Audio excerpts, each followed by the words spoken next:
32வது அகில இந்திய மாங்கனி கண்காட்சியில் ஆவின் பாலகத்தில் சுமார் 18 லட்சம் ரூபாய்க்கு விற்பனை. நுகர்வோர் சங்க மாநில பொதுச் செயலாளர் டாக்டர் சந்திரமோகன் மாவட்ட ஆட்சியருக்கு பாராட்டு. கிருஷ்ணகிரியில் வருடம் தரும் அகில இந்திய மாங்கனி கண்காட்சி நடைபெறுவது வழக்கம். இந்த ஆண்டு 32வது அகில இந்திய மாங்கனி கண்காட்சியில் அரசு மற்றும் தனியார் அரங்குகள் நிறைய காணப்பட்டன. இதில் குறிப்பாக ஆவின் பாலகம் பொதுமக்களிடையே பெரும் வரவேற்பை பெற்று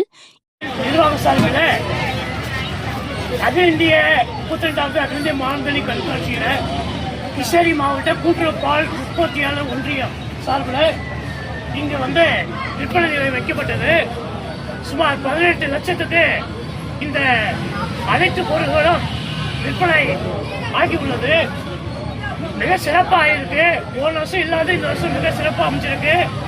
அதற்காக மரியாதைக்குரிய மாவட்ட ஆட்சியர் அவர்களுக்கும் மரியாதைக்குரிய GM அவர்களுக்கும் இந்த விற்பனை செய்த மாதவன், சுரேஷ் ஆகியோர்களுக்கு சமூக நுகர்வோர் பாதுகாப்பு சங்கம் சார்பிலும் பொதுமக்கள் சார்பிலும் மனமார்ந்த வாழ்த்துக்களை தெரிவிச்சுக்கிறேன்.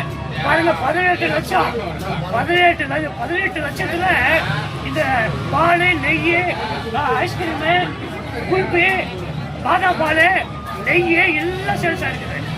தரமான எல்லாமே கலப்படம் இல்லை, தரமான உணவுப் பொருட்கள் வழங்கப்பட்டது குறித்து மரியாதைக்குரிய மாவட்ட ஆட்சியர் அவர்களுக்கு சமூக நுகர்வோர் நல பாதுகாப்பு சங்கம் சார்பில் நான் மனமார்ந்த நன்றியை தெரிவிச்சுக்கிறேன். உங்கள் தேடல் நியூஸ் சேனலை லைக் பண்ணுங்க, ஷேர் பண்ணுங்க, கமெண்ட் பண்ணுங்க, ஆல் பெல் பட்டனை கிளிக் பண்ணுங்க, மறக்காம சப்ஸ்கிரைப் பண்ணுங்க.